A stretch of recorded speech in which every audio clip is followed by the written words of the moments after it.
What's going on, everyone? Welcome to the latest episode of Can I Kick It? Brought to you by no one, by myself, recording here today. This is your host, as always, Elliot Barr. This joining me is a guy that is low-key running USMNT and also the Columbus Crew. He is the face of 2 Cents FC. It's Mr. Ty Phillips. How are you doing, sir?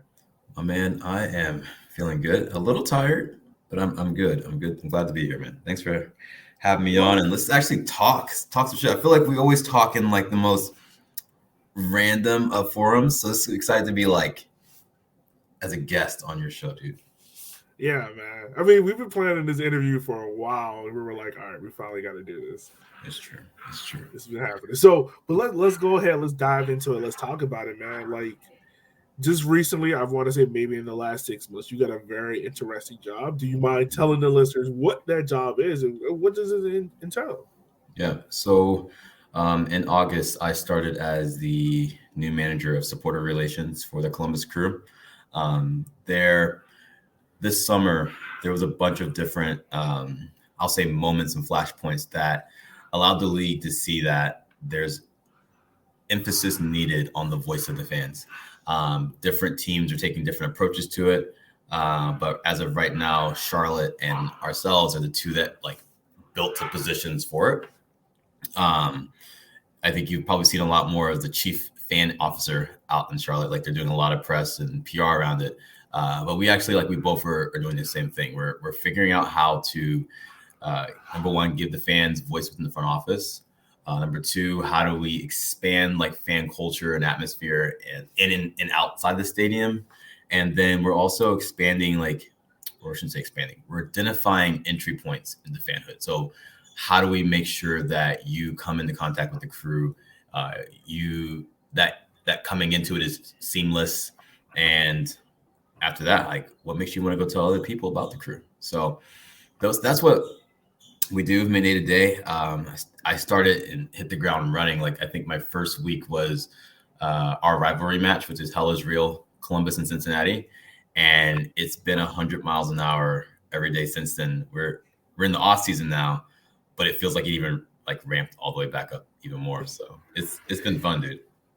I can imagine it is. I mean, you got a job where you can dictate what you want to do and how you want to control things. Like you don't see that kind of freedom, especially when it comes to MLS. Like how is that knowing that you have the freedom to pretty much control this how you want to? Well, so I take it as honestly like an honor because they said Sean is the guy out in Charlotte. He and I honestly get to kind of write what the role looks like, and assist other clubs in figuring out like what we do, how we do it well, how it benefits the club, how it benefits the community. We're honestly writing the rules as we do it. As I said, like this is a brand new role. I don't take the autonomy that I'm given lightly. I take it and I make sure I'm maximizing how I use it. I do work across departments, so everyone from ticketing. I'm in technically marketing, but I work alongside with corporate partnerships, team ops, even stadium ops. Like all the departments, I get to like have a voice within and help maximize what will be fanhood. So it's great. I like it. So pretty much, if I'm understanding this correctly, you're like the connecting piece from the supporters group to the front office. So there's like an official voice. It is just not 50,000 people just blurting complaints. Yeah. And I like to be pointed and say it's not just a supporters group because originally a lot of people did think that I was just going to be the voice of the Nordeca. I am actually the voice of like Columbus Crew fans. If that makes sense. So the entire fanhood is who I can like speak to me. So let me ask you this, because as someone that's helping to run a supporters group, you pretty much have to push aside with like other people's negative thoughts about stuff and also positive, so you don't get too high about yourself. But like, how do you take those negative criticisms that they might have and try to flip it into a positive? About me personally or about the club? About the club. So say like if a fan has like something really, really nasty they want to say about the club, like they don't feel like something being just being done. How do you not take that personally, but then also be like, all right, how can I make this situation a positive for this person? So one of the biggest tenets that I run this role with is that it has to be ran with empathy. There are definitely disconnects between being a fan and working in sports. And because I recognize that disconnect, I can't expect every single opinion to align with like what I'm personally wanting to do or what the club wants to do. But at the end of the day, each of these voices matter. That question is unique because here in Columbus, like we definitely have a rift in the direction we're going. Like, and it's a healthy rift. I'm going to expand on that, but there's a bunch of fans that don't like our rebrand. So that's obvious. That is something that's talked about every day on social media. It's talked about every day in the fan circles. So there's an actual group of people that actively don't like something that we're doing. So that is a part of my everyday. I don't dismiss those concerns. I don't push them aside. But you're right. I don't take it personally. What I'm hearing and ingesting is people's opinions about something that they care about. And what I want to do is figure out a way to make sure that they feel heard. And then I'm able to articulate the direction I'm going. It could be a direction that they don't agree with. But what I've learned is that as long as they feel like they were given the forum and the space to articulate their concerns, people appreciate if you can come back and actively be in that conversation of like, hey, I understand XYZ. This is where we're going. But how can I thread the needle of like bringing you back on board to support the team, support the club? So it's about making sure everyone feels heard. And then on the inverse side of it, like the positivity, you get a lot of people also when to give like the ideas because they're so excited about the club. Like, because I love Columbus Crew, we should do X, Y, and Z. We should do this. We should do that. It's about making sure that you're finding the correct opportunities to maximize those ideas because I want these humans to have ownership of their fanhood. And that's going to look different for each person. So how can I find places where the masses generally are enjoying the club? That's my approach with it. Okay. I mean, that's a hell of an approach. Um, so when I pivot real quick, how Mhm. did you get into soccer? Because being from a city of Columbus, I kind of think about it the same way as being from Richmond, where the college team is probably bigger than the professional team, and Mhm. definitely you live in a city where the Buckeye is the ruling thing. Yeah. How is it there? Like, how did you get into soccer? How are you not a wide receiver right um, I actually answered this question a couple of days ago, and I laughed because real talk, it doesn't make sense when I'm in soccer. Everyone here is a OSU fan. You're either OSU basketball fan, OSU football fan, um, just you're OSU all through and through. I definitely grew up playing like basketball with my friends, but around I think age 10 is when I played my first organized sport, and it was I played baseball and soccer at the same time. And then I ended up loving soccer. So I did that and then started to play hockey, like ice hockey.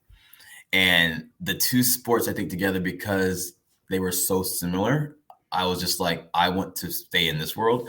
And I ended up choosing soccer just because of the like I'm a smaller guy. Um, I loved playing hockey, was decent at it, but the punishment you take was like I'm going to take less of that playing soccer, and I wanted to be able to try to play soccer at a higher level. So I quit hockey. My brother actually he played all the way through, like even into college a bit, but I decided to play soccer, and I was just able. I love the like what's the word joy that it brought. 2002 came around at that same moment where I'm like starting to take ownership of my soccer, and we had that run. And I remember going to watch parties and stuff and being like, I see Kobe Jones, I see DeMarcus Beasley, and this is super dope. I want to do that and play at a high level. And then 2004, Mr. Freddie Adu came on stage, and you got to see another guy that like looks like me doing it. So I'm like, this is what I want to do. This is cool. This is fun. And I just took ownership of it, and thankfully my parents supported it. A lot of my friends really didn't. Like honestly, I remember up until I was an adult, it was like hard to find people to play with outside of like my club team. But I think my support system around me really like allowed me to be myself, and soccer allowed me to express myself in different ways, and that's where I found my home. now? Being a young black man, and like I definitely understand where you're coming from. But, like it's difficult finding someone else to play soccer with. Yeah. Being a young black man in a city that I assume is predominantly white, like what were some of the things you had to overcome, like internal fears of yourself and also external fears? Yeah. So it's funny. Columbus today is a pretty diversity. I mean, honestly, yes, it is more white than it is anything else. But I mean, it's the Midwest. but for me, honestly, it was just being intentional. So I used to play a lot with like our Hispanic leagues. We have a huge Somalian community here. Even people from Sierra Leone, Ghana, finding those pockets to play with. And honestly, that's where a lot of like my joy came from, because they just played it so differently than the way I would play with my club team. My club team was very much so, here's your basics, do those well, which there's merit there. But it was very methodical. It wasn't as expressive.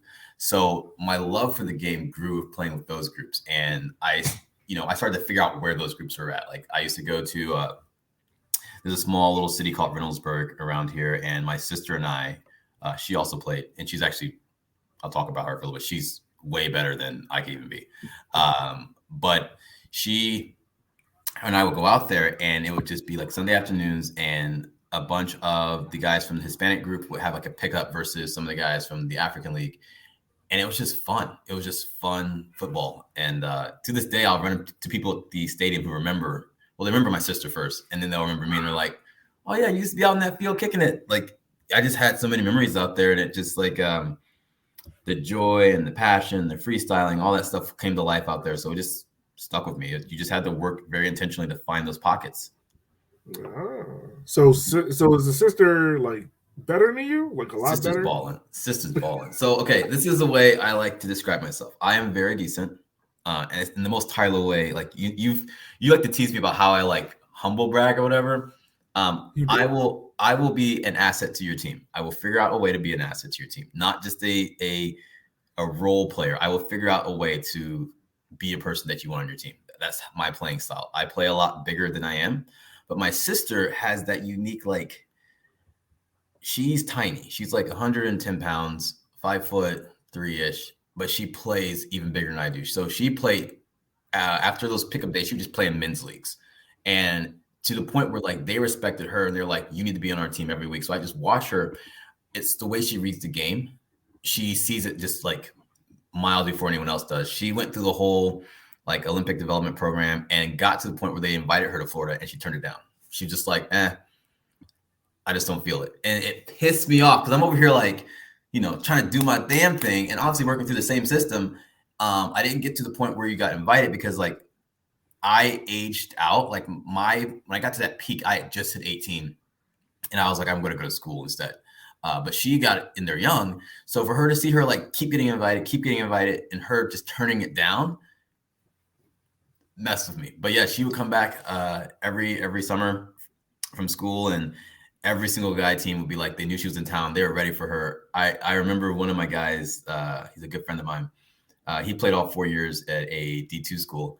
And I remember she subbed in against him once. And I remember him immediately running to the other team, his teammates, and being like, I am telling you, there's one person on this field you mark now. It's her. And they look at her and they're like, there's no way. She's so tiny. There's no way. He said, I promise you. Like, I can't mark her because he's like marking their big guy. And she ended up having a hat trick and like 2 assists. And it was just like mind blowing to see that she doesn't care. At some point, she just like will seek guys out just to embarrass them on the field. It's wild. It's wild. She is definitely known here in the adult leagues. So wow. Sister got it. I'm just decent. So that's hilarious that your sister actually had a chance to go to the Olympic, like be a part of the Olympic squad. Like I remember when she went to school in New York, she told me, I forget who, I think it was Chris Armas, I guess, had like even seen her, and I guess he kind of like knew who she was. This is the story she told me. And he was like, why are you just out here kicking around? Like, you're not even on the club team. She's like, I just don't want to. That's her personality. She just wants to enjoy the game for what it is. Wow. And she's good. She's done her undergrad, her master's, and she's loving life. She just loves to play soccer at a high level. So, that's what's up. So anytime she comes into town, I for sure get her on my squad because I don't want to play against her. I love playing with her, but I do not like playing against her. I will understand that. Yeah. I would hate to be embarrassed by my own sister. That's not fun. I think for me though, it's not okay because she doesn't necessarily embarrass me. It's just I know how to stop her, and I don't feel comfortable like like having to like throw my body around to like break her down, like because like you have to be really physical to like it just I would be like, damn, I just body slammed my sister across. I don't know, it just feels weird. So I'm just like, I'd rather just play with you. Because she plays bigger than she is. You have to be physical. That's just how you have to play her. So. Okay. I mean, yeah, that makes sense. You got to do what you got to do. So I want to ask you this question. Mm-hmm. So recently, Columbus hosted a World Cup qualifier game. Yeah. We'll talk about that, but you was also, I guess, kind of like the host for the day. How was that for you? Are you talking about that like that recognition thing that happened? Yeah, you know what I'm talking about. Yeah, oh God, just trying to embarrass me. So I found out. You? Like, look, dude, it was the most. Talk about this, dude. It was the most. I mean, y'all never believe me. I am a shyer person. So everything about that was like, oh my God, it was like a lot. What happened was, I guess, when I came into the club, U.S. Soccer had reached out to the crew asking for people in the community doing good things around soccer and equality and diversity. I was proximity to the club at the time when they reached out. So they like, I guess, nominated me. I didn't know anything about it. They did that at most of the World Cup qualifying games. So about 3 weeks into the job, they're like, hey, Tyler, we hadn't told you this. We kind of put you up for this nomination. I think they're going to choose you. And at the time, U.S. Soccer didn't even know I was working for the club. They just saw the stuff that I was doing outside of crew. So we have this like big meeting where they explain to me what it is. And they're like, we've chosen you. Like, how hard is it to get you to the games? I'm like, I literally am here. Like I work here. like I work here. So it was neat to be able to do that. They had a whole like on-field honoring ceremony. They can talk about the things you're doing, and you have to sit out there and wave to everybody for 60 seconds. It's the longest 60 seconds of your life. And again, because it's just like I'm little old me. Like the work that me and my team that I was doing, like I'd rather talk about that. It's just weird having it all kind of like all that recognition be put on one person, but it was cool. And I mean, because of that, I met a lot of cool people. And I mean, even now I still like work with US Soccer when they come through. Like they're coming back in January. I'm excited to see them and help them with some cool stuff and go from there. But I did like legitimately work that game. I worked it and then hopped on the field at halftime to wave and went right back to work. So. Well, what is some of the work you do in Columbus? Because I mean, you talked about it, but you never really hinted it. What's some of the work you do? Yeah, so a couple of things. A lot of my work is in the give back space. So I volunteer a lot. I work with a lot of the nonprofits around. But during the unrest last year, we launched an advocacy platform just to kind of give voices to the ones that are unheard. And it was easy to start when we started with the Black community because of the political landscape, and we wanted to just create awareness around it. Since then, we've done a bunch of different groups. We've worked with like the Down syndrome community here. We've worked with the Asian community. Got some stuff in the works for the Hispanic communities. We're just trying to find like voices that are not being heard, but they're also like in need of being elevated. Their issues, the things they go through, the things they have to work and fight through. How can we assist, and how can we also provide a place for allies to come on board? I tell people all the time to be an ally is an uncomfortable thing. You've got to be able to put yourself aside and relate, or not sorry, relate. Sorry, you need to be able to hear the person that's going through what they're going through, and how can you empower or support them? And that's hard because putting aside your ego, what you're used to, what you're comfortable with, and what the advocacy platform does is that we come alongside them and provide them with resources to understand how to move in that space. So I think that's why they found, because of all that work in the diversity. That is an amazing thing, man. Because those are the untold conversations that needs to be had. And we saw a lot of that. I mean, we both were in the same space. And we were talking to soccer Twitter and things like that. Of a lot of clubs and a lot of these higher ups say they're allies, but the moment they step out of line and we be like, hey, like this isn't right, they throw it in our face of, well, I support Black Lives Matter, I support Black this, I support Black that.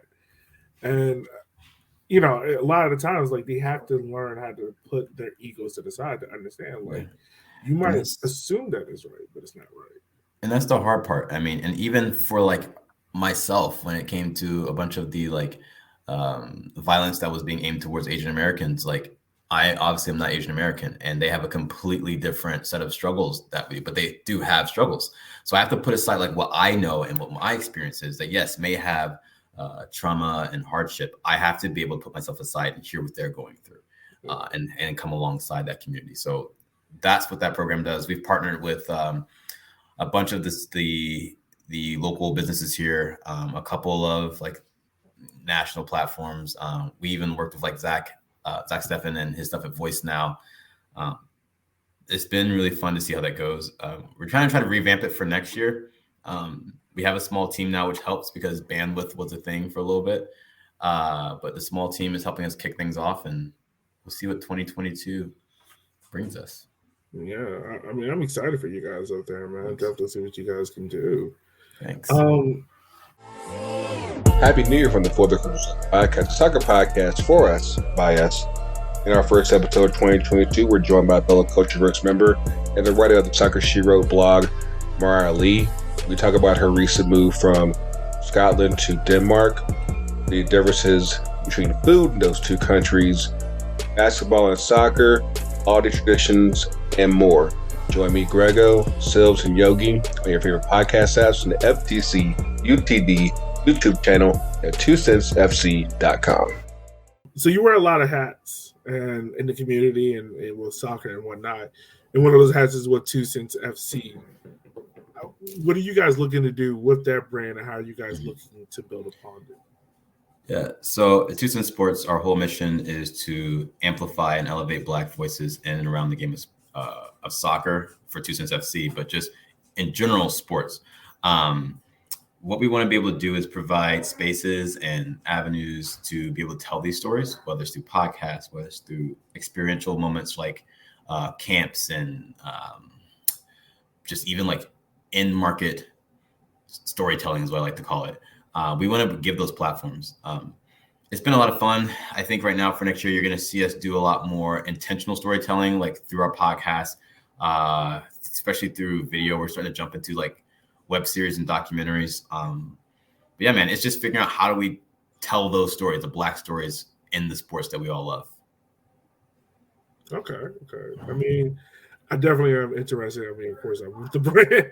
Interested how you're like, do I still like align with this? Like, I know you on here, but like you say some suspect stuff, I'm out. No, I mean, it's all about. I am interested truly to see how it all goes and how it all works. I guess having a brand is very new to soccer itself. Is what I like to call it the podcast boom of Black soccer media. It is the realm of which we ourselves are just now learning and exploring our voices. Because before, you might have had Mickey Turner out in Seattle. Yeah, the report out of Nashville just gave me my name. You might have had like 3 or 4 people, big Drake Hills. Yeah, but very rarely did you have local media like myself or like Grego, people that are covering these leagues, covering these teams. And it's important to know that you know we're starting to build these brands, but how they can push our message out there and stuff. Yeah, I think it's cool because like that's the lane we want to play in. It's where we do best is that like that grassroots / local level, because when you tell those stories to that community, they're more meaningful because they're people that you can reach, have access to. You're telling stories of people you know at that point, so that's what makes it a lot more, I think, intriguing to the public because we're telling stories that we are literally tied to, and it's so much easier to do that. Yeah, it is. I mean, who's better to tell the story of, you know, Black soccer than the guys that are in it? Exactly. And I think that's what also helps us tell these stories better because when we bring in, say, the personalities, the coaches, the players, people recognize that like we get it. We live in this space. We live and breathe it. We're not just some guys who are like number one, we're not just all just fanboys and girls. We live and breathe it in a sense of we respect where they're at. Little one, you might be the worst. We understand exactly what that life looks like. So we're able to like get our people to open up to us because they respect us. Yeah. So, and that's very true. That's very true. So I want to ask you this, man. Like, how did you get into Nordeca? And what made you latch on to the Columbus Crew the way how you did? So let me answer the second question first, like how I latched onto the crew. I went to the very beginning, like the league's been around since '96. I saw him at like Ohio State Stadium. Was there when the stadium opened. At the time it was the brand new first ever soccer stadium in America, Crew Stadium, in 1999. And again, where I started to kind of like have that bond that I told you about earlier when I was like 12 years old. The Crew was an embodiment of everything I wanted to do. I mean, I was looking at the national team with DeMarcus Beasley and Kobe Jones. Well, when I was here, I had Edson Buttle and Jeff Cunningham. Those are the guys that I looked up to, and I got to watch them week in and week out. And seeing what they did, and what they did was obviously very good. I think Jeff's like number 3 all-time scorer at this point? Yeah, I think so. Because I think it goes, was it Wondolowski, Donovan, I think Cunningham, I'm pretty sure. But to see him do his work week in, week out, I wanted to be like him. And as I got older, obviously I played and went to college. And when I was in school, I was like, I wanted to end up being in the business of soccer somehow. And when it comes to everything I was doing, one of my jobs that I was like really I had a lot of ownership of. I worked with a small company called Pursuit. They're a local company that sells suits, but I was given the job of like their brand storytelling, their marketing, and one of my first projects was telling the story of the Columbus Crew. And we did like a whole like suit partnership with them, and luckily I knew enough of the players just on my own, so it felt like I was working with friends, so it was easier to tell those stories. Well, I worked like 6 months of prep, marketing, everything. And the week before we launch this whole like marketing campaign to the world, the club decides that they may possibly leave. And at that point, I had to kind of just like sit back and like, how do I now tell this story differently? Because I've got 6 months of work talking about how much this team means to the community, how much they mean to the city of Columbus. And I didn't want to be tone deaf up against the possible move. So I think it was a lot of the way that I was able to navigate that space, like upholding our contracts with the club and MLS, but also coming alongside Save the Crew. I think that helped give me legitimacy to my soccer voice across Nordeca, and people just kind of got to know who I was. And because of that, when we launched the advocacy platform, they reached out and we did a partnership with them. Like our supporter jersey like has the Columbus Speaks, which is the advocacy platform, has them across the jersey. So in those meetings, we became pretty close. And when the rebrand happened, they brought me in as one of the like voices of the fans to talk with ownership about like how can we find a middle ground with the rebrand. And I think from there, just me being myself, I just built relationships, and the Nordeca respects me, and here we are. I now have a job with the squad. It is a good job that you do very well, man. I appreciate it. Before we wrap up, man, where can everyone reach out to you at, and if they want to talk to you more, see more of the work that you're doing? Yeah, I'm active on Twitter most. So it's Chai T Addict. It is an old college thing that I need to change, but Chai T and Addict. You can find me on Instagram, Ty Phillips 7. Obviously 2 Cents FC on Instagram and Twitter. And yeah, I'm pretty available. I'm pretty transparent, and I like to say pretty real. You ask me a question, I do my best to respond and engage and have conversation. So yeah, man. Well, man, as always, it's a pleasure talking to you. As always, listeners, we will talk to you guys later. We will catch you guys on the good side. I'll let you later.